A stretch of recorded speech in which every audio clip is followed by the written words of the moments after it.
Oh, there it is. We are live. Welcome. Hey, everybody. It's Imbibe time. Imbibe show with Marcus and RJ. Cheers, RJ. Happy Wednesday. Whoops. Happy Wednesday. Picked the wrong one. This is our show. We're going live today to have some fun, and we're going to blind taste some wine and talk about whatever comes to us. So, you want to go first? I will go first. All right. Wine number one is a white wine. Very, very light, pale straw. No gas, no sediment. Let me see. Got about medium tiering. No obvious faults.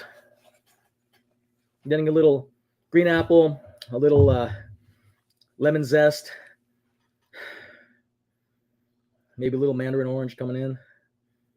Rocky minerality. Picking up some herbaceousness, but not like, it's like grass or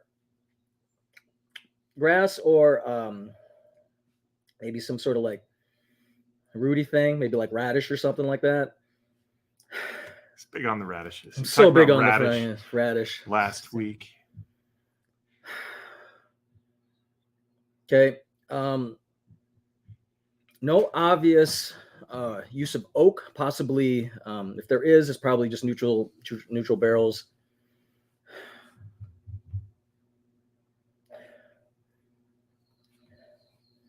Maybe a little bit of maybe a touch of the stale beer, so maybe a little bit of maybe some mallow going on in that, or maybe it could be the lees contact. Okay.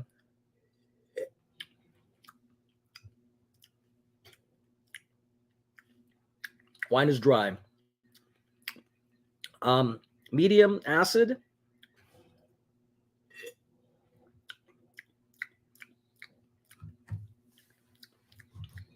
Moderate alcohol. So this is from a cool, moderate climate.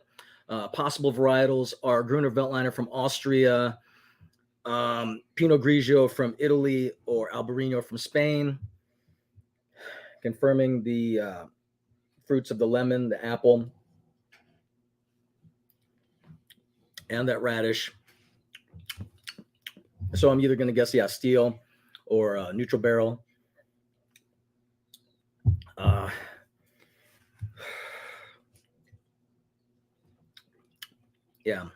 Final conclusion.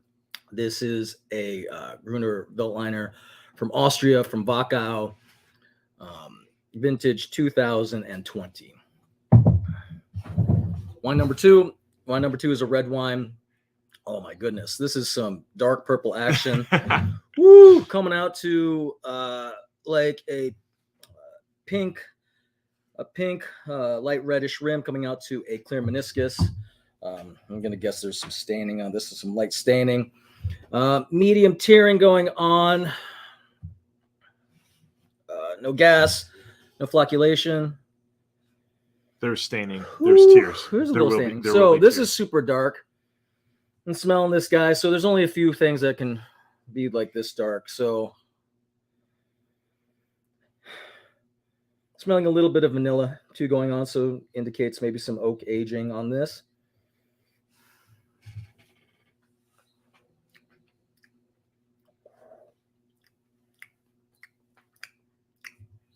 Interesting. Okay, wine is dry. My goodness, I skipped a lot of stuff in the beginning.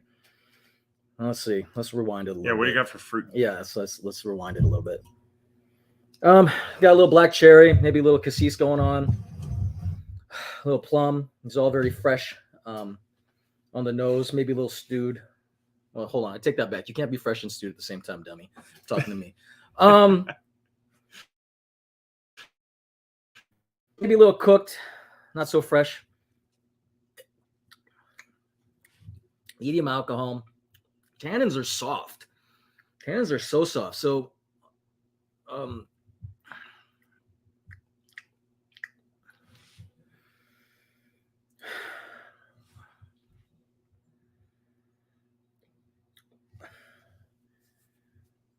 Damn. Hold on. Okay, let me cut out the things that I don't think it could be. I'm not getting any meats or anything like that, so let's cut out Syrah. It's not Syrah. Okay, so And it's too dark to be.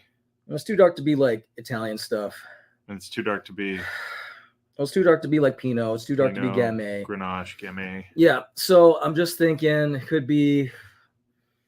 Well, I'm not getting any eucalyptus, so I'm gonna not guess Carmenere either. So I'm gonna guess Old World. I'm not getting any. This is too dark to be like Tempranillo, so I'm gonna cut that out as well. So that's only leaving me a couple options here. So I'm gonna guess possible varietals. This is a moderate climate.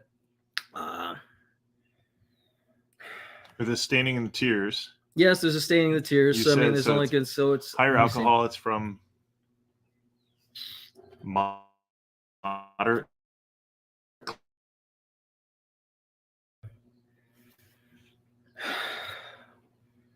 I'm gonna go on a limb here. I'm gonna go dark, but I'm picking up a little bit of graphite. And I remember my boy Alex, who tastes with me also. He helped me out with this. So I'm gonna guess Old World. I'm gonna go Loire Valley because of the cassis, but a little bit of the graphite. I'm gonna go Bourgogne, and I'm gonna go Cab Franc. And then the vintage on this, pretty young. I'm gonna go 2019. All right. So we have said 2020 Gruner Veltliner, Austria, and Loire Valley Cab Franc 2019. Holy buckets. Holy buckets. Here comes the rain. I thought I threw softballs. But no, I see, like, no, not so much. Why number one? You got grass, you got vegetable. See, I was like, is this going to be in my head? I thought, man, this can't be a Sauv Blanc. But now that I'm thinking about it, I might think maybe it's a Sauv Blanc. It's not as overtly grapefruity. But no, this is not grapefruit at all. 20. Oh 20, shit! See, Sauvignon Blanc. I said grassy in the beginning, but like for some reason I 21. wasn't getting. And this is from where? 21 Marlboro. Marlboro. I didn't get as much crazy. There's a little cappy. Well, there's a cappy, a little bit, but then I got confused. Was that like, is that kerosene? Is that thing? No, and I'm not making excuses. I'm just saying for me, because like when you taste this, there's like zero. There's very little like super grapefruity in my opinion. Yeah. And which threw me because I felt the pyrazines in the beginning. I thought, and I'm like, okay, but then I'm just like, well, this can't be Loire because it's not peppery enough. It doesn't have the specifics. The acid wasn't high, and this. The acid wasn't as high. Like when you hit this, the acid isn't hitting as high, which is interesting. But yeah, I'm getting the gooseberry now, and I'm getting but the grassiness, and I did say grass in the beginning. Yep. And then so I literally thought, I was like, could this be? But then none of the others markers hit. But then that's how we learn. All right, people. So then number two. My number two. What the hell? Dark, extracted, moderate plus, lots of extraction staining. That he was picking up on, to me, would not. And I turned obviously the wrong way, so it's all good. 2018 and a half. Punto Final, Reserve Malbec. What? When you said oak, so you picked up vanilla right away, and I was like, okay, so he's got New World because the French are not like smacking their francs with new oak. Well, Marcus says 100% true. Yeah, this is interesting. It's not. It doesn't throw the funk quite. This is a very this is a very interesting. I called fucking man. See, and the best thing about wine tasting, especially with you have to taste with people that you know and trust. You can completely whiff zero. Like if you wine taste. Batting like 200-300, you're fucking that's solid. So and then like you go 0 for 2 sometimes, and here we go. That's really it. It's like that's what it is. Batting in baseball You got a 300 batting average. You're awesome. You're a great hitter. And it's like, yes. And that means you missed 7. All right. Right. So it's like, this is an interesting one. Yeah. This is fucking small back. God damn. And then this doesn't surprise me as much. This one. All right. Go for it, brother. Whenever, all right. Go whenever you're ready. This is a white wine. It is medium gold with some almost orange inflections. Might be the glass. Yeah, medium gold, clear meniscus. Definitely some tearing here. Some, not staining, but substantial legs on this wine, which to me would indicate some higher alcohol levels or residual sugar. First whiff, this wine, lots of big golden fruits. We're talking golden apple, macerated peach, touch of pineapple, little bit of mango. I do pick up on vanilla and a touch of pencil shavings, which indicates some new wood. Ooh.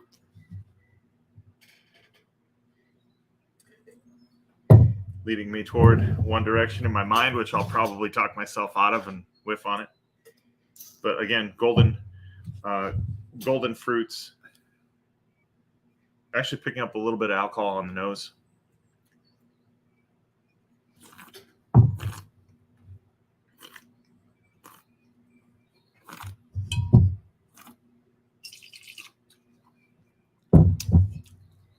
Fuller bodied wine. Medium minus acidity. Actually a little bit of tannin, astringency on the back end, probably from the oak.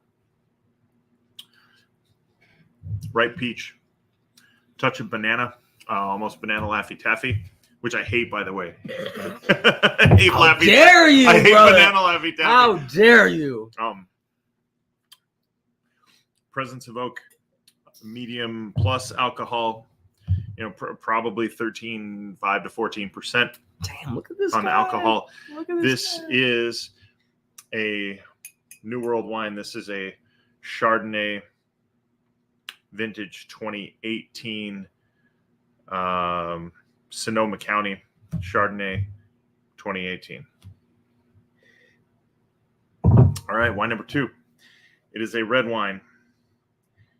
It is medium garnet with purple hues, some darker purple hues actually, out to a clear meniscus. No staining. No significant tearing. No flocculation.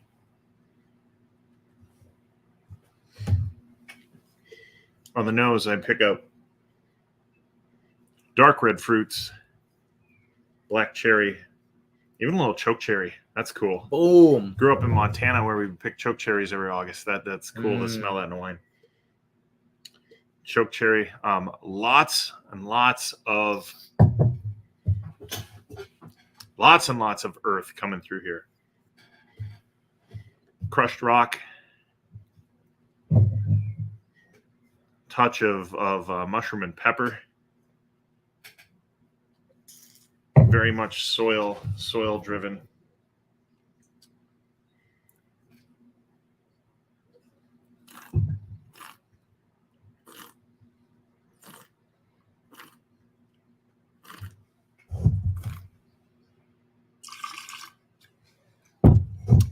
That's a really good wine, by the way.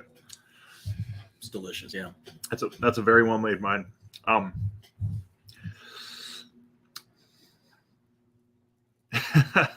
I'm talking to myself. Right? Right. I hate that when that shit happens, right? It's like, what?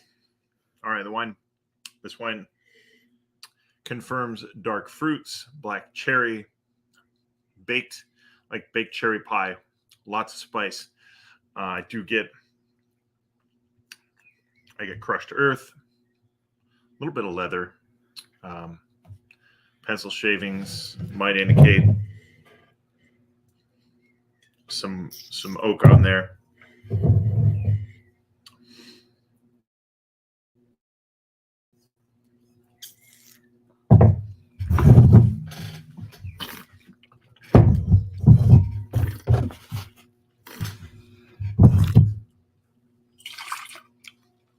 Medium plus tannins.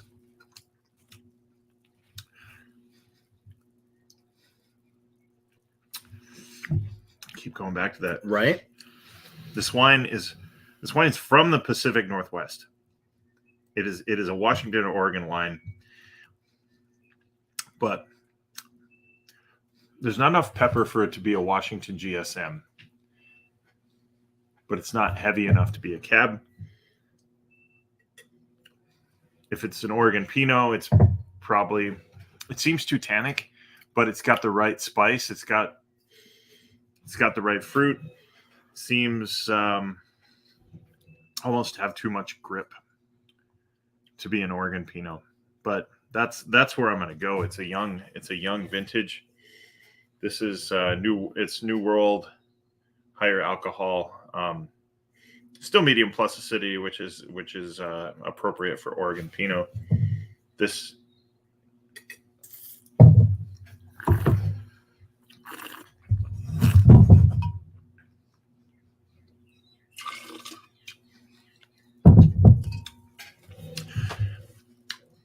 and it's a 2019 Oregon Willamette Valley Pinot Noir. Okay, and here it goes. And then just for Marcus's last call, I had a Pinot a couple of blind tastings ago that was as dark as this, because they must have cut it with like Petit Verdot or some shit like that or something. But today is not a good day for the boys. Today is not a good day for the boys. Okay, so wine number one is a Collio Pinot Grigio. No way. Pinot Grigio, right? That's what I was like, holy shit, bro, what the hell? And then number two, Frog's Leap Zinfandel. Zin. That's what I was like, you had it. Marcus, when he was talking about the spices, the thing, the dark, I was like, holy fuck, New World. This is from the West. I'm like, too obvious? Too obvious? Here's the thing with Zinfandel. Biodynamic producer. Zin always to me is like big jammy boysenberry fruit over extracted, but it's way more structured than 99% of the Zinfandel out there. See, so yeah, wines like this or like Ridge. Yeah. Oh, and 15% Petit Syrah. So you get a little more color. Well made, well done. This is like how far off the mark was I on this Pinot Gris? No. And here's the thing, because when I had this the other day too, I saw the color. I was like, what the hell? So if you look at the color on Marcus's wine on this one, it's super dark. And I thought, what the hell? I think I said there's a little bit of pink. Dump orange. it. No, I said there's a little bit. I was like, oh, there's a little bit of pink. Must have been some red wine residue left in the glass. It's literally Pinot Gris. It's a pink grape. It's a Pinot Gris. And then look, so it's exact same color. I just poured it out, so it hasn't changed. I didn't put some like mega purple in there, nothing like that. But yeah, had these two wines, and it was just like, oh my goodness, these two will give anybody a run for their money. Fits. And then right, and then and I missed every mineral marker. That happens because you were going, and I'm like, I'm pretty damn sure I washed that glass. I put it with hot water. I did, yeah. And see, so as you can see, I poured it again. Yeah, look at that. Look at that color. That's literally the color. Pinky pink. I didn't manipulate it at all. Nothing like that. Because when I saw it too, when I first poured it, I was Pinot Grigio is typically not this color. And that's awesome. I want this with all the food. Right? All of the food ever. Right? It's delicious. This particular Pinot Grigio is amazing. And then, like I said, the Zin. Well, this is Faluga. Like Faluga and Yermon in Collio in Friuli. They're like last name of Mondavi or Gallo in California. Your winemaking royalty. This is true story based on fact, everybody. And our guy Jonah Beer, one of the really first biodynamic pimps in the valley, and their wines they're not typical of their neighbors. Their wines are typical of Frog's Leap, and that wine rocks. Yeah. Like I said, this is a well-made wine. I knew it was a great wine, right. but well, the thing is too, like one of these guys, I love these guys before. So if you guys know who Danny Meyer is, Danny Meyer of 11 Madison Park, a bunch of Michelin star restaurants, and he also, my favorite among his things is Shake Shack.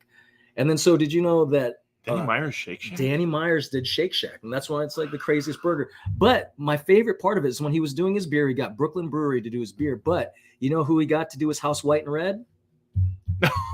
Frog's Leap. Well, at least it was originally. I don't know now, but I know that originally. I remember reading an article years ago when Shake Shack started. He was like, "Yeah, I wanted to get into it, and I put." That's brilliant. And I got Frog's Leap. And I'm just like, God damn! If you're gonna have Frog's Leap as your house red and white, shit, that's like solid. That is super solid. So I also have to give props. So every time I taste or smell a wine, I let the glass go totally empty and then give it another smell. You want to hit? No, I don't. I'm on an empty glass. Now I smell Napa Valley. You smell Napa Valley on the empty glass. You also smell more barrel. So I don't know if this says, it doesn't say what it sees for oak, but I'm sure it sees oak. I smell the barrel and I smell Napa Valley on the empty glass, and that still like really good wine. And that just totally drilled me. See, so look what happens. I came in all kinds of confident today. Like, I nailed this. I'm gonna get this. Well, no, and then that's what happens. It's just like, sometimes you'll get some days it's almost like you get all of them. I've never had a day where it's just like I had 6 or 4 wines and I came pretty fucking close. But more days often than not, it's the goose egg. So it's a learning process, brother. Don't you think? I mean, it is. And I think, though, the more you taste, the more comfortable. And here's what it is, too, with me. And then so next week, give me shit. Like, put it down in the description. Put it on the comments. I'm doing the grid, or I'm trying to. And I know I'm fucking up a lot of stuff. So help me out. It's like, hey, dummy, you forgot the phenolic. Or, hey, dummy, you forgot, like, what the country is. Or you forgot, you forgot the palate call. Or you forgot the aroma call. This is a learning process. And I think this is the funnest and most honest way to do it, because you see, because all these people that bullshit and say like, I can blind taste. Can you really come on the Imbibe show with us and let's see what you got. Let's see what you got. And I think out of all of, we've probably done a few of these now. Yeah. 12, 15 wines total. Yeah. Very few hits. Like there have been very few where we're just like, that's so right on the money. Right. It's harder than you think. Even if you're calling all the tasting markers right, you can still off the rails. Get the end conclusion wrong. Yeah. And we've done well. We've done well with our tasting markers. God. Totally. And then that's the thing to where you think like I drink Tempranillo all the time, or I drink whatever my jam is, Gamay, and I think I know, and then I blind your ass on it, and then you're just like, this is Sangiovese. And me too. Marcus and I are around wine all the damn time, and it's just a practice thing. But you can't. It's not like it's like, all right, I'm gonna practice basketball 8 hours a day. You practice drinking 8 hours a day, you're gonna be in rough shape. This is the problem. I think there's a limiting time factor on tasting wine, and not because of the wine, it's just because nobody can stay sober. Yeah. Even if you're spitting, your palate is going to get fatigued. Exactly. And I think, practice makes perfect, or at least good fucking video so you can make fun of us. So, right. God damn. Sauv Blanc. Jesus. Cheers. Cheers, brother. See you next time. Next week on the Imbibe show. Sauv Blanc. See, I knew it was gonna be something stupid. I was just like, I'm like, you can't give me